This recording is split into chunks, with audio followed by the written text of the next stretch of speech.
Boo Blasters on Boo Hill is Kings Island's beloved dark ride. But has its time passed? Hello, everybody. Alongside Don Helbig, I'm Ryan Sir, and this is Tower Topics.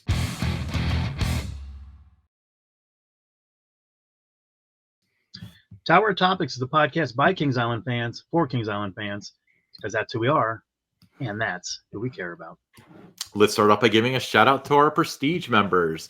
Thank you, Aaron Bort, 330T, Logan Lipper, Brian Hauser, Lil Mac 21, Miss Mandy 1983, Jacob Fix, Stephen Hornack, Damon Barnes, and Eric Grau. Thank you guys so much for supporting Tower Topics at the Prestige level. That's the highest level. If you want to be involved in Tower Topics, there's a link in the description. Members get exclusive content, members-only videos, early access to the content, exclusive live streams, and some get some free stuff. So hit up that link in the description, and thank you all who have joined us to become members of Tower Topics. Ryan, Boo Blasters on Boo Hill, celebrating its 15th anniversary season this year at Kings Island. It is a beloved attraction. You mentioned, is it time to maybe be retired? 15 years is a pretty long time for that ride to have been there without any kind of updates to it. Yeah, it's funny because like clockwork, the ride was replaced every 10 years up until this one. So it was 72 to 82, and then 82 to 92, and then 92 to 2002 was Scooby-Doo, and this was 2012, right? 2010 is when it 2010 Boo Blasters came into place when there was the retheme to Planet Snoopy with the Peanuts characters. That's what broke the curse then. It's fine. It can stay. No, so Boo Blasters is very similar to Scooby-Doo and the Haunted Castle. But I will confess that I like this way better than Scooby-Doo and the Haunted Castle. I do too. I think it's just more interesting. I think some of the characters in it, are pretty cool. I think that there's a couple of scenes in there that if you have young children, it's maybe, was a little too much when it first opened for young kids. I'm talking about there near the end. But it's a fun ride, and it's something that it's competitive. You have friends you want to ride it with. They're trying to, see who can get the highest score. It's not the best dark ride that I've ever, been on by any means. But it's a fun one, and I do like it better. It doesn't look like it's as much of the, with the Scooby-Doo and the Haunted Castle was a lot of it looked like cardboard cutouts, throughout the whole attraction. This one doesn't give off that vibe. No, it has a little bit more practical stuff to it. More personality. Well, the main thing that stuck out to me was the very end of the ride where they have all the skeletons and stuff. That's what I was talking about earlier. Well, I can see where you're coming from, but they've got skeletons. Like skeletons have been a Halloween thing forever. I think maybe the fact that it's dark and ominous might be a little scary for kids, but I don't think skeletons themselves. But to me, though, I really like the ending because it actually had practical effects, something that's 3D that you can pick up and carry around. Everything else, that was Scooby-Doo and the Haunted Castle was all, stuff printed on Centra. And this still has highest score. Yeah. Do you know what your highest score is on this?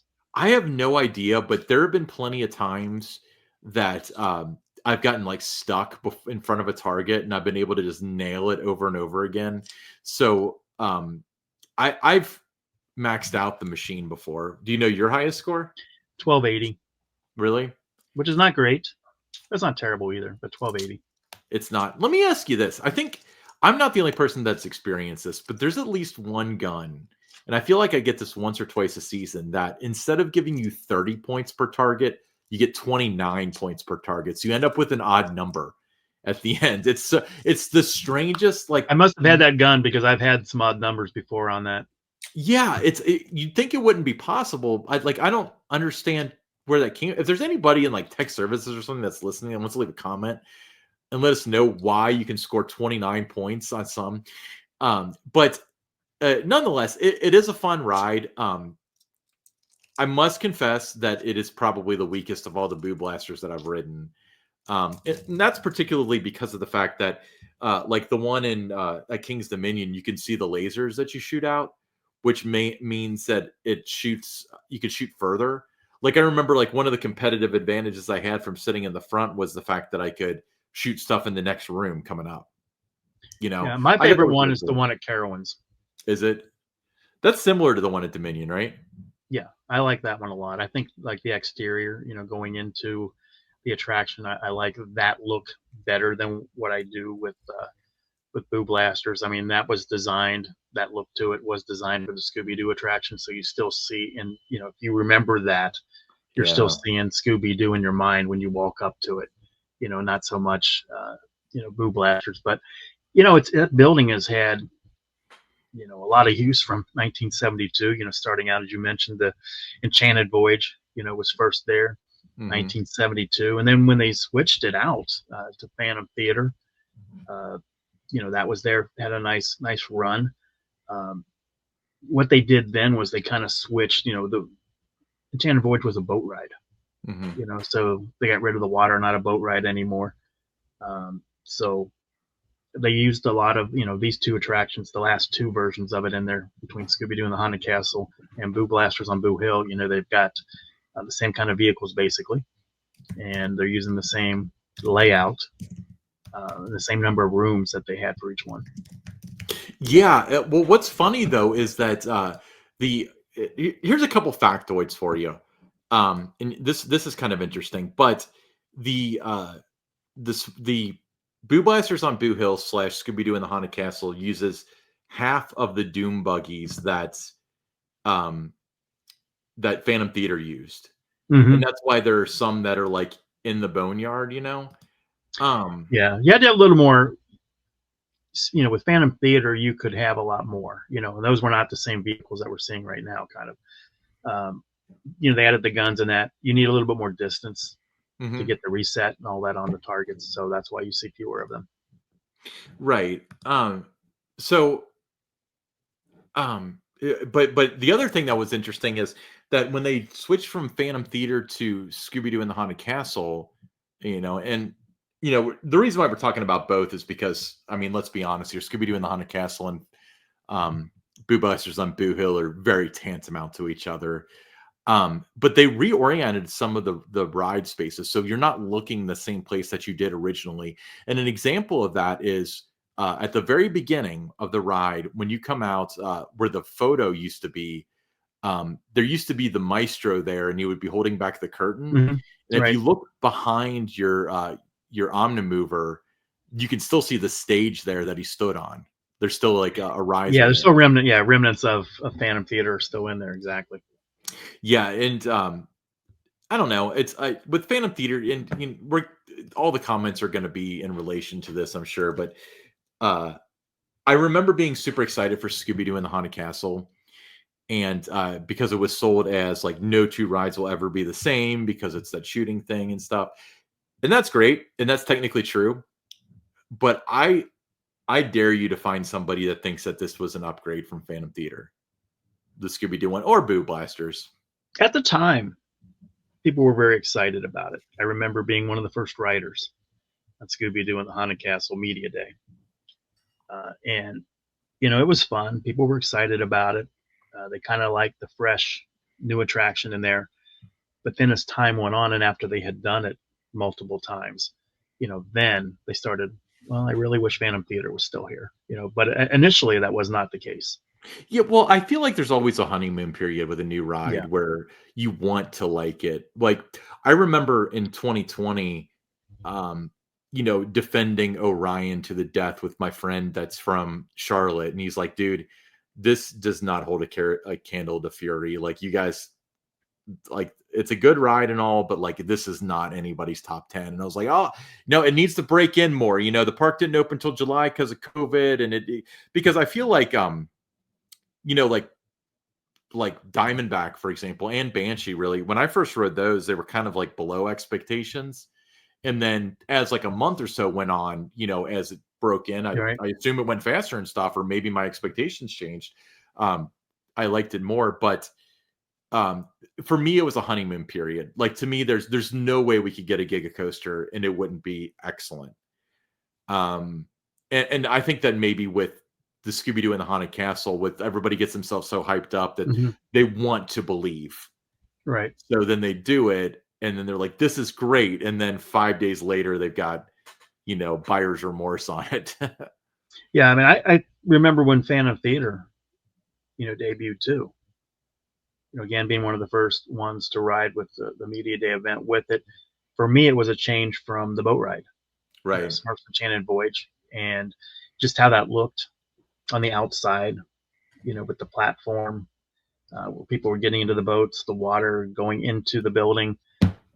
I kind of missed that look at first, but the more I Yeah. experienced Phantom Theater, the more I loved that ride. Did I like it better than either version of the Enchanted Voyage? It was one of the best dark rides I ever experienced with Phantom Theater, but I missed the Enchanted Voyage. I thought that was really well done with the storytelling and everything. And it's the same thing once it became Scooby Doo and the Haunted Castle. I liked it. It was fun. It was interactive. Younger kids liked it a lot because of the being interactive. Um, but I kind of missed what Phantom Theater was. So you're right. Boo Blasters, when it goes, whatever goes in there, I'm gonna come back to that and say, what, Boo Blasters was actually pretty good. Because there's a lot of guests, they're tired of it. It's been there, like I said, this is the 15th anniversary season for it, so they want something new in there. Yeah. That's been the window for that ride, is about every 10 years or so something else goes in there. But I think people would miss it, if they swapped it out for something else. I've got a feeling that if they put it, even if they put in like a really good quality dark ride, and by quality, I'm kind of leaning towards it not being like an interactive shooting dark ride, because I, Right. I I feel like that's like cheap and cheerful, but you would get a percentage of people that would be like, I miss the old one because I liked being able to shoot the targets. Like there's going to be those people out there. Yeah, the Um, interactive is fun. There's some dark rides around the country that I've been on that I really enjoy, and a number of them have the interactive component with the guns and that. And as I got older, and spending more time doing all of the different attractions at a park, I really enjoy those more now than I ever did.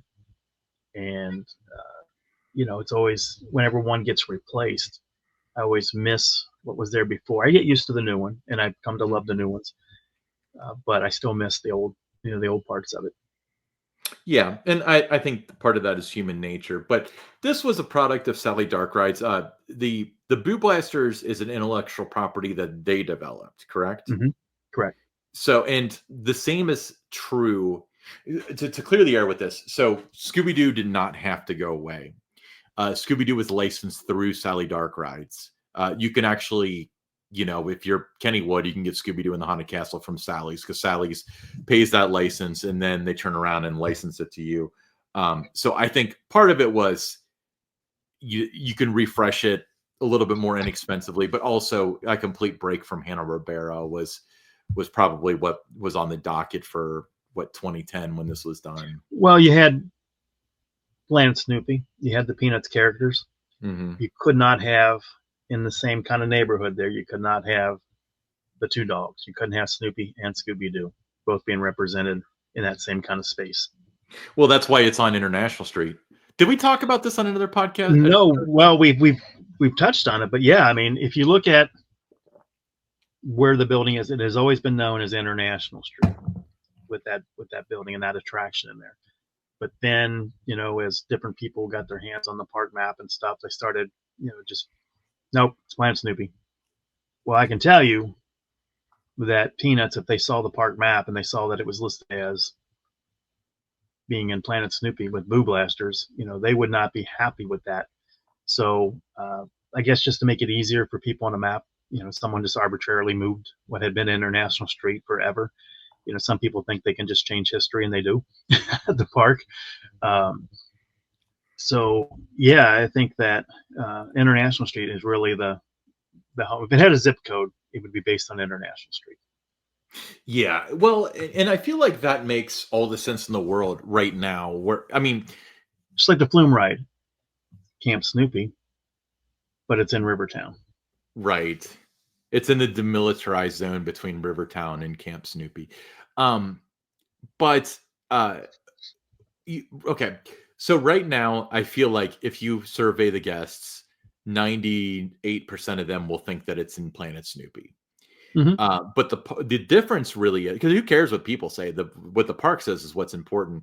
So if you look on the map, each section has like a different shade for on the actual path itself for each section, and it just comes and curls around a little bit, and then Planet Snoopy starts 5 feet after the entrance to Peanuts. But that would have probably been a little weird if they still had the old entrance, Yes. because it was way further down.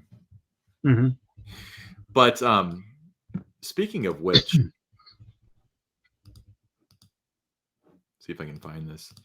But the entrance, you mentioned that it was a boat ride before. Yes. Let's see if I can find this. But anyway, the entrance was not where it is now. The entrance where the boats came in and exited are almost exactly where the doors are for the Peanuts show place behind the Yes. Great Pumpkin Coaster. Right. I always thought that was kind of fun because it feels like the entrance was always there, but it wasn't. So right here, these two portals here are almost exactly where those double doors are where you can enter and exit the Peanut show place. Those So are exactly where those double doors are. yeah, and if you took this picture in 2015, well, 2015 would be true as well, but 2025, Great Pumpkin Coaster would be blocking your view of this. And Yes. the photo booth would be on the left, so you probably wouldn't be able to see this. But yeah, so let me ask you this. I've always wondered that. I knew that this was the entrance, but where was the queue? Was it further over near like where the Closer baby to changing where, station? yeah, closer to where the baby care and the blue ice cream over that way. Was it an outdoor queue? Yeah, you were outside. You kind of went up up steps too, and then you came back down into the platform to load into your boat. Well, that's cool. I really wish I could have ridden this Like ride. a little bridge. There's like a little bridge that you went over. That's so cool. So and then Phantom Theater used a small amount of the actual ride itself. There's probably other things involved, like there's like pump houses and stuff that they didn't need anymore. But that's how we ended up. It was the Enchanted Theater for a hot minute, and then it was vacant and it became a haunt for several decades. And now it's the where they do the meet and greets. It's the Peanuts show place. Yeah. But Here's a little fun fact while you're showing this with the Enchanted yeah, Voyage. yeah. Winterfest 1982, one of the rides that was going to be open for Winterfest. So it gets a little cold in December one night, and the water. It was so cold it froze the water, so all the boats are stuck in ice. Really? So I remember that I was there, visiting that night. I remember a lot of the full time team and operations that they're all there trying to get the ice to melt and everything. So after that, they started to put some kind of chemicals in that in the water so it wouldn't freeze. You'd think the fact that it circulates indoors and stuff would keep it warm enough to not freeze, but maybe at the end of the night they shut it off and it doesn't circulate like that, so it sets stagnant outside, and that's why it froze. Yeah, but I But remember it's just seeing the boat stuck on the ice, and it's like, what's going on here? One of them's, froze up. We didn't really think about how cold it could get during the yeah, winter here. But that's no, I great. like I said, Boo Blasters. You had a great question at the beginning. Is it time to retire it? Let us know in the comments. What you think. Would you love to see it stick around? For a few more years, or do you think come 2026, 27, it's time for something else? Let us know what else you'd like to see in there. We know a lot of you are going to say Phantom Theater, but do you have any other ideas what you'd like to see in there besides Phantom Theater? Yeah. I mean, my vote would be for Phantom Theater so long as they do it right. Because, and I've said this before, I had this argument before the Phantom Theater thing kind of came up in 2022, because I also wouldn't want to see Boo Blasters, but it's Charlie Brown too. I mean, I guess at least that would be an original ride because I don't think Sally's has that product. But I don't want to see the same omnivores with the omnimovers with the same layouts Same and guns. same guns, and it's Charlie Brown printed on Sentra, and you have to shoot him, and the target works sometimes, but I don't know. But yeah, leave a comment. If not Phantom Theater, then what else would you like to see? Right. Cool. Time for a segment we like to call Buy or Sell. So, buy or sell. To reduce expensive, Rides and Planet Snoopy and Camp Snoopy will close 1 hour early on nights when the park is open until 10. Buy or sell? I'm going to sell. Okay. Because I don't think with so many families with season passes and young kids, and I don't think they would want to do that. Would it surprise me? No, but I don't think they will for 2025.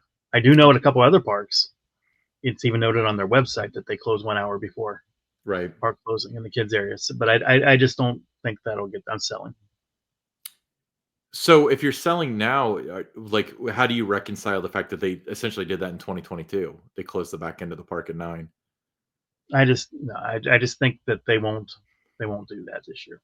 I Okay. can see ride rotations, Right. where these 3 rides are open these 4 hours, and then they close those rides and move the ride associates to these other 3 rides that weren't open during that time. I can see that happening for sure. I would definitely buy that had that been the question. But the question was closing at 9 on those 10 o'clock nights. I don't see that happening. Do they have to staff somebody at Beagle Scout Acres? I don't think that they have been doing that, because I don't really recall people in there. I mean, the times that I was over there, I don't really recall anybody that was like staffed in there. There might have been, and I just missed them. But I mean, I don't recall that. Because if they do have to staff somebody, that's certainly closing at like 9. Because that would be an easy thing. Like, oh, it closes at dark. That would be an. I'm actually kind of surprised that they had it open after dark last year, even when it was new. Now, when they say Camp Snoopy and Planet Snoopy, that's a little bit caveated, because Camp Snoopy is, Beagle Scout Acres and the Log Flume and the Soapbox Racers. Soapbox Racers certainly is not closing early. No. The Log Flume, I could see that, because the ridership drops quite a bit when the sun goes down. That's one of those rides I think that could be part of that rotation type thing, where 8 o'clock, they close that. Yeah. Just like the train now shuts down at 8 o'clock. Used to always go till 10. Right. But the last few years now it shuts down at 8, doesn't open until 11 when it used to open at 10. So there's little things like that they start to do that now it seems like it's always been that way, because it's been that way for a few years, so people just accept it. But yeah, I could definitely see a flume ride shutting down at 8.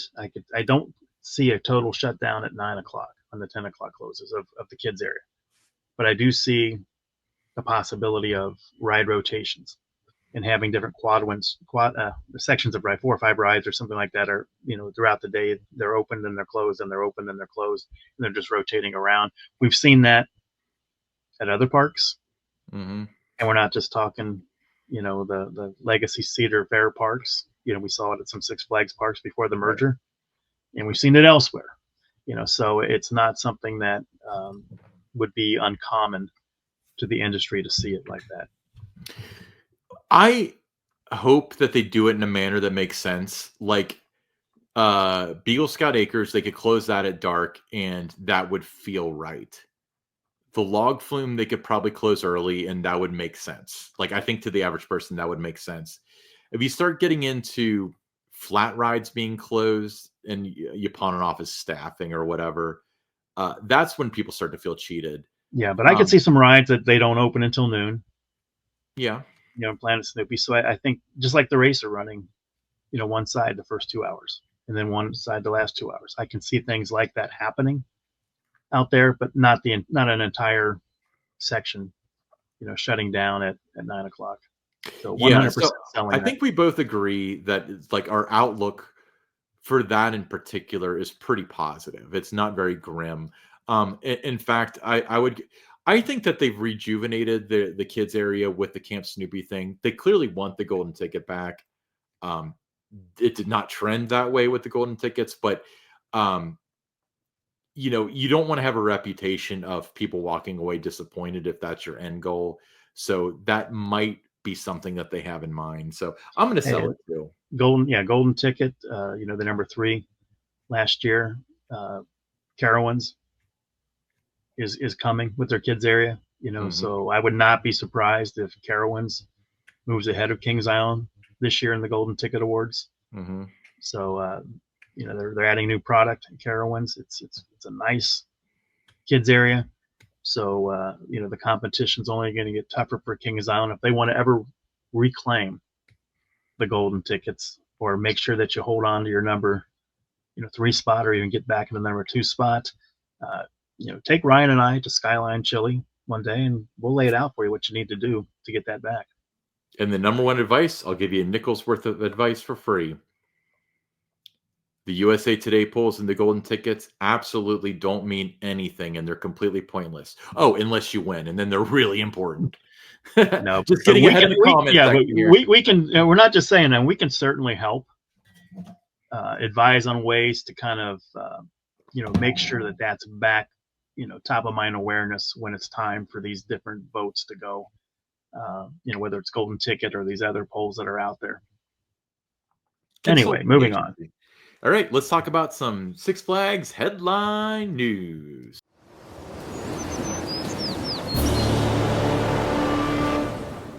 Well, we're going out to Worlds of Fun. Yay. Mamba, very good steel roller coaster. It's getting a fresh new look this year. The ride is being painted green, formerly a red color. So if you're on their social media channels, I think they put a nice video out there the other day showing the work that's being done. So for Worlds of Fun fans, the park is getting some love. Some of their most popular rides getting some love, and it's Mamba being painted green. That's exciting. It's very cool. Okay. All right, Tower Topics fans, we've got a meetup coming up, and that's going to be next Saturday. That's February 8th, 2025, and it's going to be at the Scene 75 in Dayton, Ohio. We're going to meet around noon. We're planning to hang out for a few hours, 2 or 3 hours. Scene 75 is the largest indoor entertainment center in the country. It has it all. It's got go-karts, laser tag, bounce houses, arcades, bar and grill, and more, including a roller coaster. Don't forget the roller coaster. It's going to be epic. We'll meet up at noon. Wear your Tower Topic shirts if you got them. We'd love to see them. And we'll have more information, especially in our Facebook group, as to exactly where we're meeting and what the agenda is for the day. Looking forward to it. Yeah, I'm stoked for it. All right. We'll be right back with the listener questions.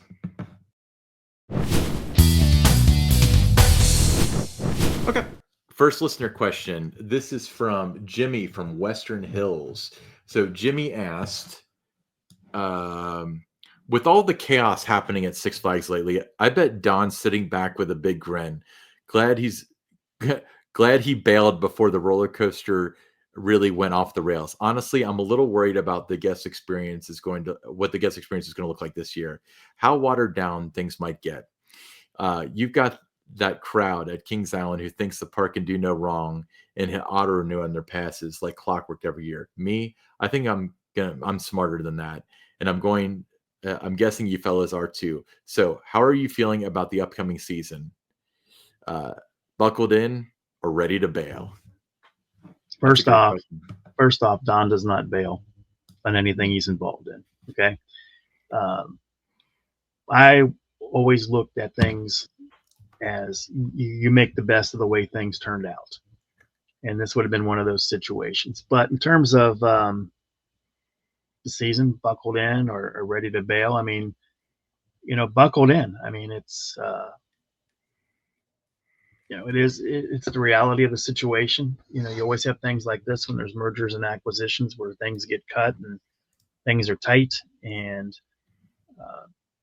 you just know that better days are going to be ahead, and you just make the best of the way things.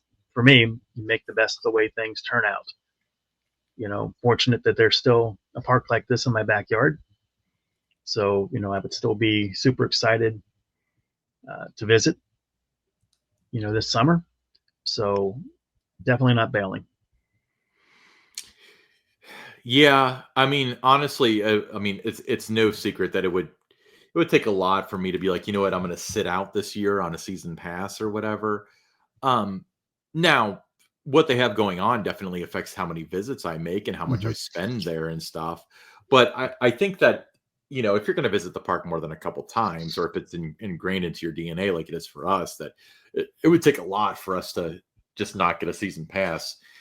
But with that being said, last year was a pretty decent year, and I visited 49 times, I think. The year before that, not so great. I visited 35 times, you know. So that's just my experience. But as far as the masses are concerned, unfortunately, there's a lever that they pull with that, and that's if people start saying, I'm not going to buy a season pass this year. That's why you see the silver pass being advertised. It's cheaper. They want to do it on price. If attendance is down, bring a friend free, bring a friend cheap, that kind of stuff. Four Um, packs, what's that? the 4 packs, with Oh, tickets. family 4 packs, right? So they've got these levers to pull to put people in the park. Now, the problem though is you get a bunch of people in the park, especially inexpensive, and you start drawing, certain crowds that you don't want to draw in some instances. And I'm not necessarily even saying like this isn't a referendum on like, oh, poor people or whatever. It's like if a kid has a gold pass and it's $10 to bring, that's he can bring like three friends for $10 for bring a friend cheap days. And you're packing it up with kids that way, that can be rambunctious and stuff. That's been my observation. Big old group of people, and it's like who the season pass, or that maybe three of them are season pass holders, the other ones are not, and maybe they don't know how to behave the way that they should in the park, and Yeah, you I can mean, the guest experience, it's important, and that's something that you and I and everybody goes to the park. They watch closely what that is, and if you're doing minimal staffing at certain rides, I mean, that's going to mean sometimes the dispatch time is going to be a little bit longer, so the lines are going to be a little bit longer. Um, so I'll be looking for those kind of things, but overall, I think that it's still going to be a good experience there. Still worth buying the season pass for, and you you know just enjoy yourself, and then you never worry about things you can't control. Yeah, just try to enjoy it. Let us worry about things that don't affect our lives in all reality, Yeah, that's right. All right. All right. Next question comes from Kevin from Ohio. He's become a regular with these questions. He said, if you held a full time position at Six Flags, how confident would you feel about your future with the company given the recent mass layoffs at King's Dominion? I would say it would depend on the position, but I would definitely have the resume brushed up, you know? Yeah. Yeah. I don't think there would be too many people right now in the entire company that would feel, safe, Mhm. have no worries about what's going to happen because they don't know what's going to happen. And when a situation that happened at King's Dominion where they have, you know, the layoffs and it's a lot of people that get laid off at the other parks, everybody starts talking about it. Right. Is this going to happen to us today? They drive into work. Is this going to happen to us today? So it certainly isn't going to be good for morale at these parks with what's Right. happening because they know that can happen to them any day with the way things are going. There is no loyalty's out the window, pretty much with this. They're going to cut and do whatever they have to do. There's, history, tradition, none of that stuff's going to matter when it comes to rides or events or any of that kind of stuff. They're going to do what they have to do, to make it work. And, if you work for the company, yeah, I mean, I would certainly not be comfortable with it. I would also, from, where I would sit, I would feel that if something did happen, um, my work that I had done all the years. It's on tape. It's out there for people to see, and that I would be able to move on somewhere else. I wouldn't want it to come to that, but I would feel comfortable that I wouldn't be, left wondering, what am I going to do now? Mm-hmm. That I would have a place somewhere, because of the work that I had done and the reputation, all that kind of stuff, that I would feel good about, what my future, my future would still be good. It just wouldn't be at this particular park. I'm worried that I'm going to get laid off from Tower Topics with how things are going at Six Flags. They only have Well, budget for one host. that's right. That's right. All right. What's next? Next up, this is Brian from Cincinnati. He said, "Spill the tea, Don. For you, what was it like working at Kings Island with the former Watson's cast-off Chad Showalter?" Oh my God. Well, of all the people that I worked with in my career, Chad was one of them. Really? That's so nice of you to say. Okay. Next question. James from Delhi. He says, when I see all the budget cuts at Kings Island, it's kind of a common theme on this episode, isn't it? He said, Kings Island and other Six Flags properties, I can't help but think of Jimmy Carter in February 1977, sitting in front of the fireplace in his study, wearing a cardigan and telling Americans to learn to live with less. Don't turn up the thermostat, he implies. Put on a sweater. Is that how we, as the paying customers, should be looking at Kings Island going into the 2025 season? Well, you failed if Kings Island makes you think of Jimmy Carter, of all people. Okay. I'm going to make this very clear, all right? A lot of this is very emotionally driven. Very I've got much. a reputation for maybe getting a little worked up. This is the reality of the situation. You don't know the park anything. They owe you something. They're asking you to buy their product, and then they deliver the product. The fact that they're having trouble with budgets and they need $200 million in synergies should be completely immaterial to you.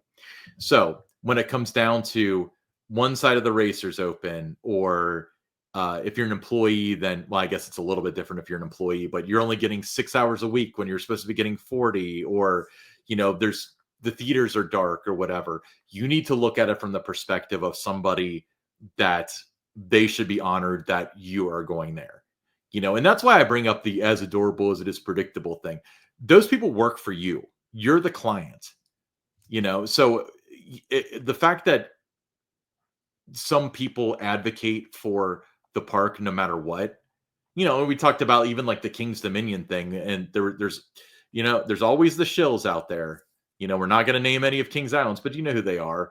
But they're coming in for King's Dominion. They're like, they canceled Winterfest after having advertised it, and they're like, you know what? You guys should just be glad that they had, $110 for their pass. That's the best deal in town. You guys should be glad you have that. Well, no, that you shouldn't be glad you have that. They offered you a product. They offered you, a season, a water park, tricks and treats, haunt, Winterfest, and they're not delivering the product that they promised you. The fact that it's a good value or not is completely immaterial. So as far as okay, if you're thinking about Jimmy Carter with this, you're doing it wrong, first of all. But I don't. There's a difference between us discussing this and having an understanding and making sure that you guys have an understanding of what's going on, and sympathy buying. I'm going to buy my season pass and I'm going to keep my mouth shut because we know that they're in this debt and they need to do this and that. That's not your problem. That's their problem. Your problem is getting as much value as possible out of your pass or your ticket or your meal plan or whatever.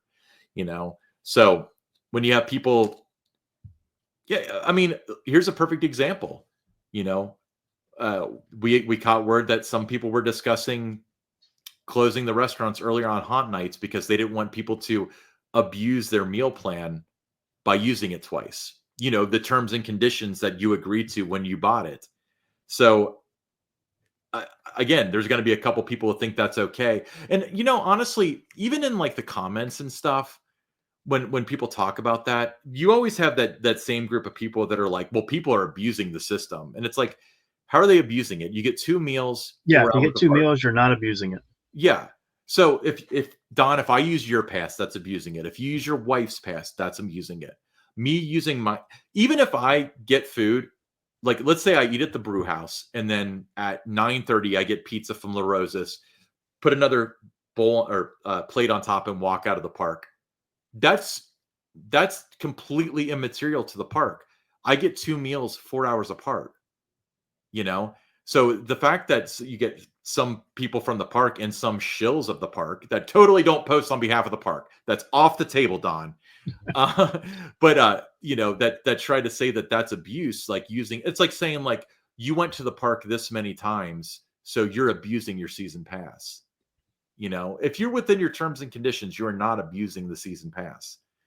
You know, I so think the way I look at that question there, and you what you were talking about is Six Flags, the company. They're doing things. They're making business decisions. right, You, as a guest, season pass holder, you need to make a business decision correct. yourself too. So look at it that way. They're making business decisions. You're going to the park, wanting to buy a season pass. That's a business decision as well too. So um, just make the best business decision for yourself. Yeah, it's funny because somebody online, you know, going back to the King's Dominion thing, um, they were they were saying, how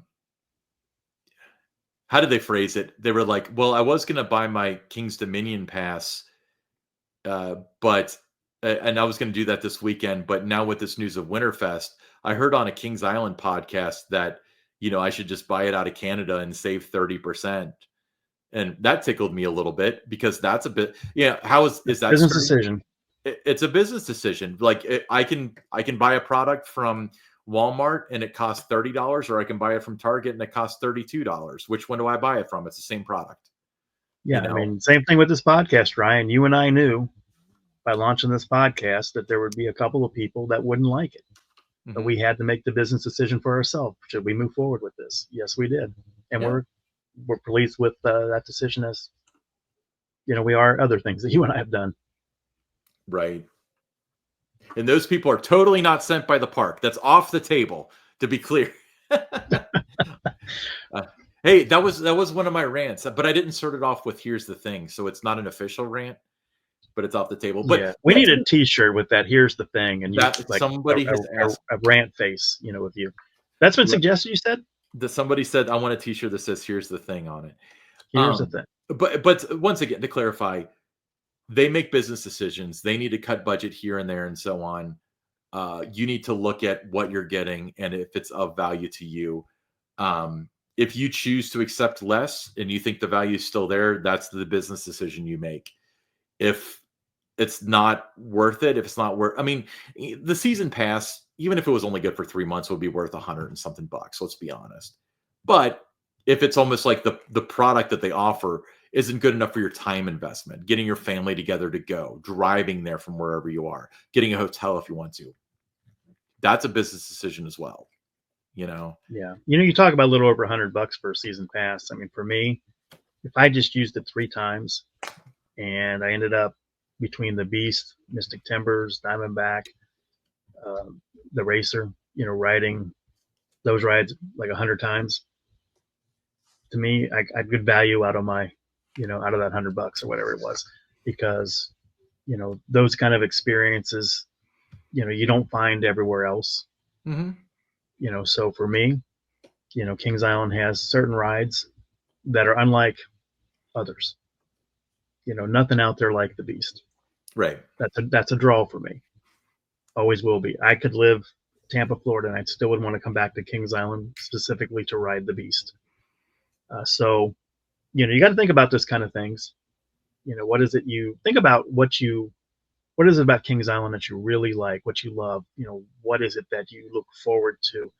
On your drive to the park, your walk from the parking lot, through the front gate. What are you excited about? What do you want to do?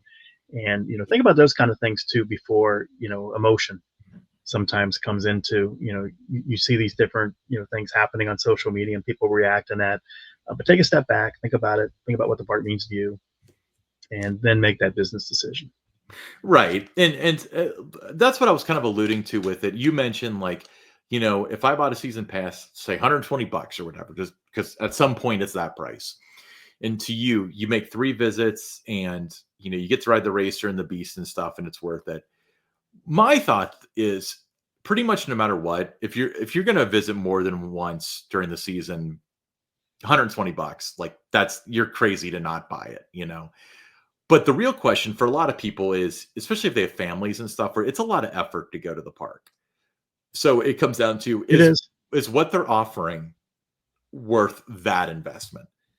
Is it worth getting the kids in the car seats and driving up there and stuff? And for you, I would say the tantamount thing would be, is it worth it if, they're running on minimal staffing, so only half the racers open, so it's an hour and a half wait, or the beast hits 2 hours because they're, the same person driving is checking bars on that kind of stuff.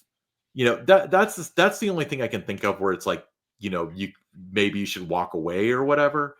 But, as far as the price is concerned, I mean, there's a lot of options out there. Yeah, a lot of entertainment options, and especially in our region, there's a lot of different parks that would love to have you visit them. So you hope that Kings Island looks at it that way too, that we're not the only option. We're not the only thing that you can do. Like with the Reds, when that was said, where else are you going to go? And he meant like to watch Major League Baseball. Where else are you going to go? But for this, attendance fell to the lowest in Reds history. Yeah, it did. So, if you have that mindset, like what else are they going to do? They're always going to renew their pass. What are they going to do? There's a lot of things, to do within, 4 or 5 hours of the park. Yeah. That, you could spend your time on. So it's a two-way street. You want to, make sure that the experience is good, that they're doing everything they can to make the experience good. Sometimes, this is not, it's not the park level people that are making these decisions. Keep that in mind too. So it's not them, it comes down from above, coming down from Charlotte. These are the things, here's how much money you got to spend on your budget and everything else. And the parks have to make the best with what they have to work with. So always keep that in mind too. Well, yeah, you got to keep that in mind. But again, that's not your problem as the consumer. You got to look at the product that they're offering, and is it worth the effort? Is it worth the money? Yeah, and it's the things that you like to do. So if you're like an entertainment person and they don't have enough shows, probably not worth your time. If you're a roller coaster fan, that's still going to be worth your time because, the roller coasters are going to run. Might be a little less capacity than, previous years, but they're still going to run. So you still get to do that. So that's not a problem. If you're a water park fan, pretty much still going to have we hope they don't do the rotation out there, but you never know. But that's a good candidate for it because it's tough to staff a water park. But one piece of advice I will give you is we talk about all aspects of the park. And in a lot of cases, you have to ask yourself, like, does this affect me? So, for example, we talked a lot about the ride rotations that they did, or when they not the ride rotations, but when they closed the back of Planet Snoopy in 2023, I guess it was. And we talked a lot about that and the negative impact it has. But if you don't have kids, like, what do you care? So the value is still there. So I'm saying it works on both fronts. Just remember that for us, when we're talking about something the negative the park does, it may mean everything in the world to you, but it may mean nothing to you at the same time. Right.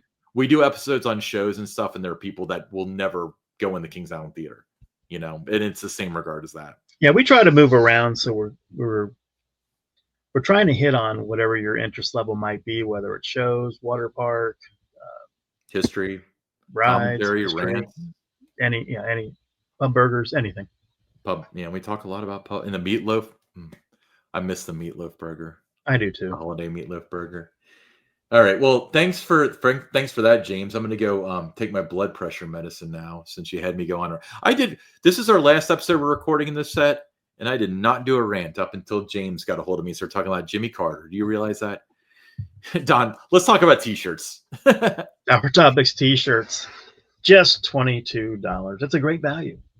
and comes with free shipping, whatever size you need. If you want one, send us a direct message on our X, which is tower_topics. If you're not already following us there, please do so. You're going to find a lot of fun content that we're going to be doing as we get closer to the start of the season and throughout the season there.